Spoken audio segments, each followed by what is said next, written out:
Yes, let me just come in somewhere about transparency and accountability. I could remember during Dr. Alice Otti's campaign, these are the key places, if I should use that keyword, transparency, accountability. So before he say anything, we'll talk about transparency, also accountability.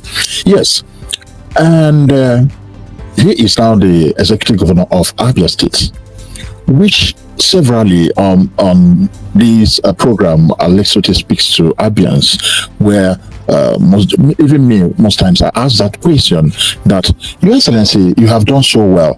You started with Operation Zero Pothole, reconstruction of roads in Abia State, everywhere is okay. But talking about transparency and also accountability, let's go to transparency. How much, we know how much that comes in, okay, in Abia State. Then how much did you use for those Operation Zero Pothole, reconstruction of road? Because I think when you say this is how much I use for 2 kilometers, 3 kilometers, 1 kilometer, it will be very, very open. We are not saying that he has taken enough or taken Abia State bond, but it is what we call transparency. When you open up and say 1 kilometer we use 1 million, 2 kilometers we use 2 million, it will be very, very okay. So, but last time he was asked about that, he said he used, should I use a proverb that he said, yeah, assuming you go to a native doctor to prepare a charm for you. After preparing that charm, you come back again to ask the native doctor, how do you prepare that charm? That he won't tell us. That is his automobile. So people... No, they asked him when he responded to what you're saying now was a response to where he was getting money from. Yes, projects. Yes, and also how those monies were used on those projects. Okay, I don't think they asked any cost of the project. No. It was how he was. We have the video. And the governor said that is his own automobile. Yes. Because in the first place, that is where frugality comes in. Because assuming you receive 15 billion this month as statutory project for the state, now you award a contract. Of course, road projects are being flagged off almost every week, and you don't just flag off and go to sleep. You flag off, and before you go there, contractors are already there. For example, the one we went to Umunochi to do, contractors were already on ground. The one we went to Okali, go there and see, contractors were already on ground. The one we went to Owaza, contractors had already done fantastic job. So the essence of the flag up is just for formality, for the people to be aware, for the people to collaborate with the contractors. It gives the people the opportunity to also make further requests, like they made that day. And that is what every local government to go to. That's what they do. They come up with new requests, and most of them have been able, because it gives the governor the opportunity to directly hear from the people their needs. So what the government is doing, like the government is automobile, it's transparency rather. It's frugality in the management of the resources. It's you being able to negotiate well, not allowing contractors to play you.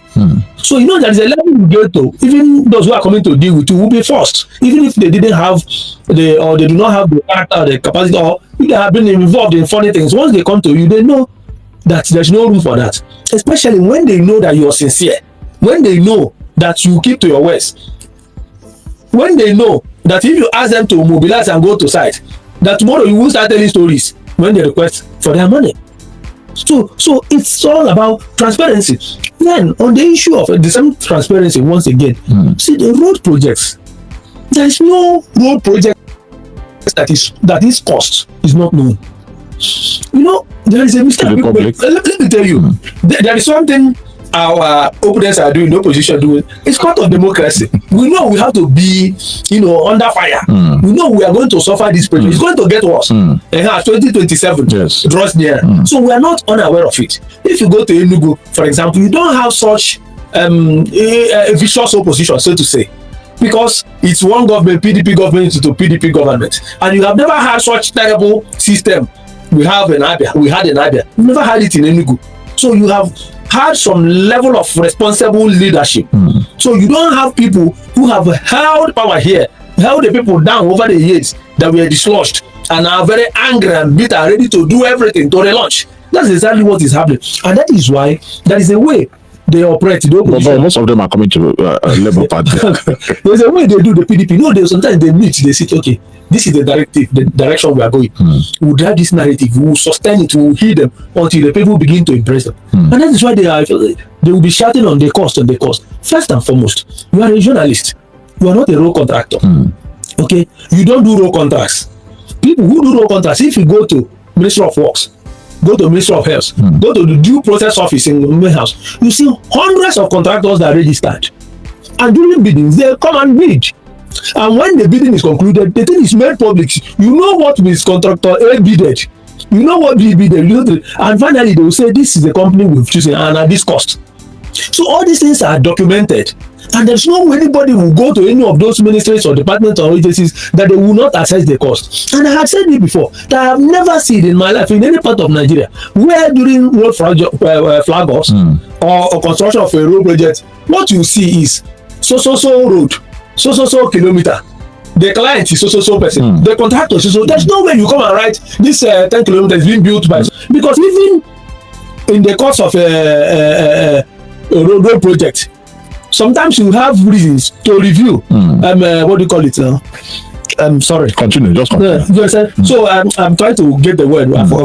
Just escaped my mind. So that is the review, because sometimes you see inflation. Yes. You know, in the country that affects the cost the former bidding. Yes. Okay, so you have reasons to now review and say, okay, we need extra 2 billion. That has to be.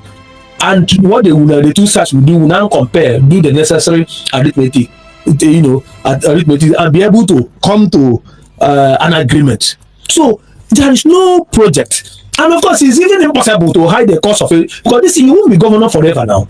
So the documents are there. The people who be there, the civil servants, and these things pass through all the channels of civil service. So it's not even easy to hide anything. The projects are there, the costs are there, they are verifiable. Somebody can always obtain the information. So, but they try to do it and make it look as if that the governor will come and say, we are building, right on the signboard, the road is being built. Nobody has ever done that anywhere. So, but we know, like I said, the opposition we are dealing with, when they throw up this thing and sustain it, people will begin to unconsciously even buy them and feel that is the practice, but it's not the practice anywhere. It's not the practice. So the most important thing is that if we say we are doing this, you see that we are doing it. Like I did mention, at the earlier stage of this interview, both health, education, road infrastructure, it's massive. It's happening every day. Meanwhile, the government has not borrowed the time. But the governor keeps telling, and we are challenging. Remember, initially there was a time they said that we had borrowed. They said 155 billion. We challenged them to provide the documents. They couldn't provide the documents. We just lied. We have had offers because the donor says, and that's his position. That's as a banker. You don't borrow for free. You don't borrow without interest. That once he is able to manage the resources he has, and you receive your allocation, you should be able to utilize what you have to execute this project than going to borrow. So that was when we have that Krenberg contract finance arrangement, within the thing, we resolve the issue and ensure that the bank were not indebted to anybody. That was what the government did. Let the whole thing within that period. So this government is not owing any contractor. Many contractors will be owed here. We are not owing any contractor. We are not owing any bank. We are making progress. That is how it should be, because the government has made it very clear that he's not interested in leaving liabilities for the future generations, because there was a way people operated here when they were here. Because you are a government, or a governor, you had the institutional privilege to go and borrow. People were just borrowing recklessly. And you borrow, you give your friend or your boy that has been following you, you make him a contract, he will go and register a construction company overnight and will start. But you can empower the people you like, or who have worked with you, or who are loyal to you. You can empower them without necessarily giving them what is beyond them to go and do. So that is the difference we have in this government. Transparency is there, and the governor will continue to consolidate it, will continue to improve wherever we have shortcomings, because we can never pretend to have gotten everything right. It's if you do so, it means you are, of course, dishonest if you claim to have gotten everything right. So what we do, we take genuine feedbacks from the people, genuine criticisms that people criticize you, engage, try to make explanation, doesn't mean that you don't filter some of the criticisms and take the truth, that comes through and be able to work on yourself, work on your strategies, work on your style, and all the rest of them. All right, so as we start from Ferdinand, they say information is power. Now we want to admit that the governor of Abia State have done so much giving information to Abians through the program called Dr. Alice Otti Speaks to Abians. Okay, we want to go direct to the pensioners, and we know that the pensioners and the state government for a few months now had a little issue, and we hope that the issue will soon be resolved. We would like you to put more light on or give us updates about the pensioners and the state government. Thank you once again. In fact, for several years, I don't think Abia pensioners, and this is verifiable, and if you run an opinion poll, go straight to them and talk to them, they will tell you that this is the happiest moment in decades, because they are being paid full monthly pension on time. Full monthly pension. It's unprecedented in the history.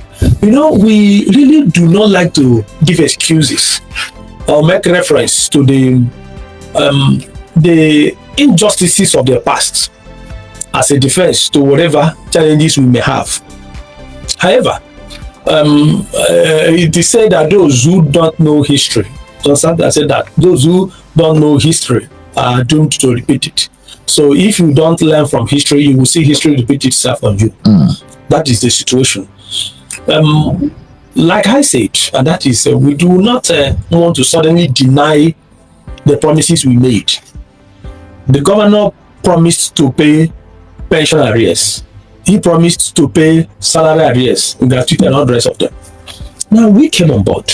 Remember that the governor, as an opposition leader, was on many occasions vilified, abused, blackmailed because of the position he held. I remember when, of course, yes, I mean when we were in opposition, okay. When the governor would say pay pension, pay salary, they were abusing him. They said all kinds of things. They would deny that they were never owing. Or if they want to admit, they tell you that they were just owing 2 months. Do you stay here, call and non-call again? But this was what was glorified to a level that was unbelievable. Call and non-call civil servants. But today, those Abia Police, former Abia Police staff, now Obonionu Polytechnic staff, they were called non-call. And the people that are happy today, they are celebrating because the arrears are being paid. 32 months. This is verifiable, independently verifiable. 32 months, that was what we inherited. And we all down. Just how many months remaining? And the governor has promised, of course, he heard him in the next few months, we'll clear all of them. What the governor approved for the clearing of the arrears of ABSU, HMB, School of Health, Abia State College of Education and Technical Arochukwu, and the rest of them was 17 point something billion. 17 point something billion. ABSU's 11 months salary arrears stood at 4 point something billion. These were funds squandered by human beings. So if the governor, is operating the way this people operated, you will see those arrears will be building up. So if they were transparent, what happened would it have happened? Now I have also problem with this. The governor, because people already know this, but it's important to emphasize it for the sake of this question. We looked at the arrears. It was so humongous. I mean, pension gratuity. And the governor said, given the fact that salary arrears are also being owed, let us put heads together and agree on what should be deferred. Because there is a new dawn now. Remember, the arrears is not as if anybody stole the money and came to for the governor to come and use and pay. You don't have the money. So this is what we'll be able to pay, 10 billion out of the total amount involved. Let us now start on a clean slate. Even the LUP people were emphasizing that they were more interested in regular monthly pension, full pension. Remember, they were being paid half. They were more interested. So they dwelled less on the arrears. This is not to say that the government can force anybody to forfeit. No. So that discussion was had. Agreement was signed. The governor began to implement government side of the agreement, which was paying the 10 billion, almost 10 billion that was paid, now paying full regular monthly pension. Immediately this the people that behaved like those who have jobbed the governor now turned around, went to the media and started castigating them, started saying all kinds of things. That you were coerced, you were forced, you stayed two nights, you signed in the midnight and all those things. And the governor was shocked and pained. He was shocked and pained.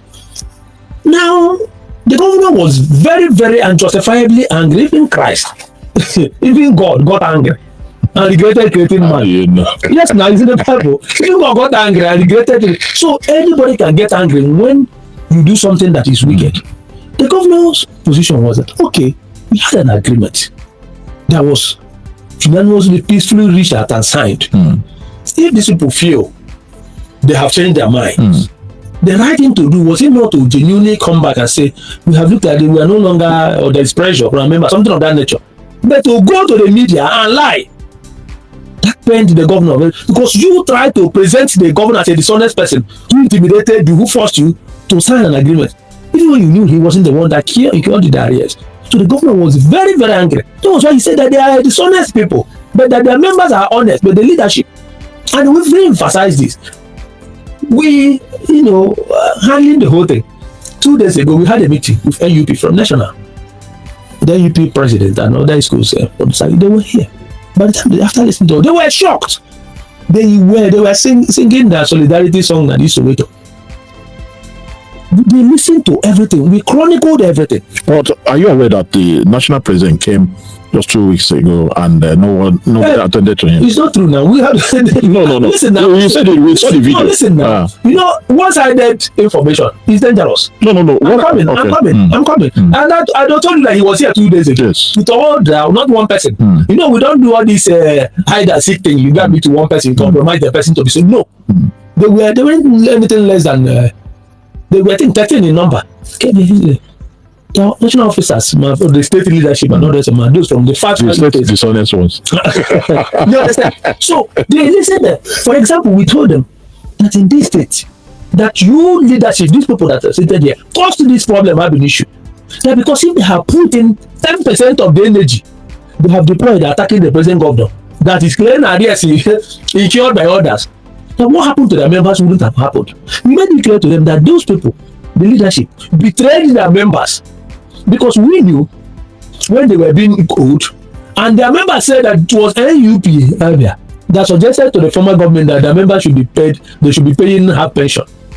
And we told them that for them to have done what they did, for them to have kept quiet, including when their members were attacked, physically attacked, and beaten up at the Abia State House of Assembly, and they didn't do anything, they didn't say anything, means they were in connivance with the then government, and that was why they weren't doing anything. That it was their action that led to the formation of concerned pensioners. And you and I know that over the years, it's that concerned pensioners that have always protested. Were you ever hear the UP coming out to say anything? It was concerned pensioners. Go and Google, you see the pictures, still see videos of those men, the concerned pensioners, they were always singing. So we said, they people cause this problem. They kept quiet. Something's wrong. So, but we are not a government that will come and do divide and rule. You penetrate the leadership, you hijack them, you start paying them. They will not keep quiet and support whatever you're doing. And that was happening even in NLC. You know, it happened in NLC. But are you aware the governor said that they should refund? When I asked that question, I wanted to know what the governor want them to refund. Is it the you see, you are making a big mistake. Okay. It is not everything, every statement that is interpreted the way it is. The anger of the government and the problem of the governor is with the NUP leadership. Is anything given to them? You understand? Is with the NUP leadership that's trying to misrepresent the facts, that try to mislead the public, because we know, and this is verifiable. In fact, this is very, very verifiable, that their members are very, very happy. You and I, we can move and do independent interview and assessment of them. We will see what they will tell you, because even one of them went to church, to do a Thanksgiving after the arrears, the ones that were paid. So, and my position is this, that they are not under obligation to accept to say this agreement must stand. We can't impose our will on them. But what we are saying, whatever you are saying, I'm not arguing. What we are saying is the behavior, the lies, because you can't. Even you, if you meet with somebody at a certain level based on trust, and somebody comes out overnight to lie against you, you will be shocked. You will be wondering. You know, my question is still, the governor said this 2 times. The first one, he said they should bring back reform. I want to know what the governor was asking them to reform. So what the governor was talking was the one that was paid. They should reform. You understand? Since you now turn around to that, so that we start a fresh agreement, but that is not the issue anyway. Right, that one is not even part of it. Of course, only have to be paid because we are not dealing with NUP. We are dealing with our people, our pensioners, the people who are the immediate constituents of the governor. So that was what so we had a meeting. So the process of resolving the whole thing is there, and it must be resolved amicably. The way to suit our people, the pensioners who are happy. They pass a vote of confidence on the governor. Yes, when I had the news, I personally, to me, I was so happy because when you talk about the first citizens or the citizens or whatever they call themselves, the pensioners, owing them or whatever, I wasn't, because my parents are also pensioners. I think the governor, I mean my mother. But now, if they have met and tried to resolve whatever, I think Abians will be more happier with what the governor have said. While the government has made notable progress, and there are still criticism from challengers or oppositions. How is the administration addressing concern raised by the public and the opposition figures? You mean generally? Generally. No, you see, this is how it's done in a democracy, and these things shouldn't be taken to the heart. Disagreements, opposition views, for me, play a critical role in deepening democracy. We were in the opposition. You played it very well. We played it very well. So we played it very responsibly. So you have first class in opposition. We do not expect that the opposition political parties, especially the PDP, that are bruised and battered, to suddenly disappear or be clapping for us when they knew that they held the state down and assumed and believed strongly that they were going to be here forever or 50 years at least. And this is suddenly, bam, it happened. It's natural for them to. So what we do, we actually filter criticisms. We filter suggestions, contributions, inputs, pieces of advice, and all the rest of them. Take those, important points we believe will help deepen democracy, will help us improve. Because sometimes when you are not challenged, you just be in a cruise. You just feel you're getting everything right. So sometimes when the opposition challenges you, it also, make you to challenge yourself. It makes you to go back and review what you're doing. So be careful, because you don't want to be embarrassed. Okay, so this is what the opposition is doing. It's part of democracy. Our position is this, that opposition should be done responsibly. You don't go out and fabricate things that don't exist and throw it up there just because you're angry, not because you want to embarrass the government, because you feel that doing those things will help brighten your chances ahead of 2027. It's just a waste of time. You understand? So, for me, the opposition, especially the PDP, I keep saying the PDP, not because they are the men opposition. Because they were the people that lost power here, and the anger is very visible. So remember, they have their shadow ones monitoring you people. Well, the shadow has collapsed. Shadow has collapsed. In fact, it was the inability to confuse Abians, to succeed in confusing Abians, that led to shadow. Formation of shadow. But because how will you feel if you have shadow advisor to the government on media? Don't forget, as a party, they have a chairman, you have secretary, you have a publicity secretary, you have all the, just like in a government. So you have a privilege because a party is constitutionally recognized. Shadow government is not constitutionally recognized here. Whatever you call yourself. Monitoring spirit. So you could have used those platforms, those party mechanisms to challenge, to oppose, because the party is recognized both in the Constitution and the Electoral Act. Yeah. So, but for you to now come up with the other one now, of course, we will not keep quiet and sit idly and watch them do that. So, what's the opposition? It is not that our joy is that key leaders of the opposition are aligning, even while still in their political parties, because they've seen that the governor. Aligning now, are they coming from the backyard or to meet you people? Because you don't know what they are reaching out. Can you imagine? And the argument is that this is our state. You are doing well. You are making progress. Every part of the state is being opened up. You see roads being built, quality roads. You see what is happening. The bus shelter being set up for, and how beautiful the roads are. If you go to Aba, you'll be shocked. You drive around Aba in the night. I'm not talking about what is not verifiable. Just go to Aba one night and sleep and drive around and see how beautiful everywhere is looking. Street lights everywhere. And Operation Zero Pothole is working. Operation Light Abia is working. So measures are being put in place to make the state habitable for everyone.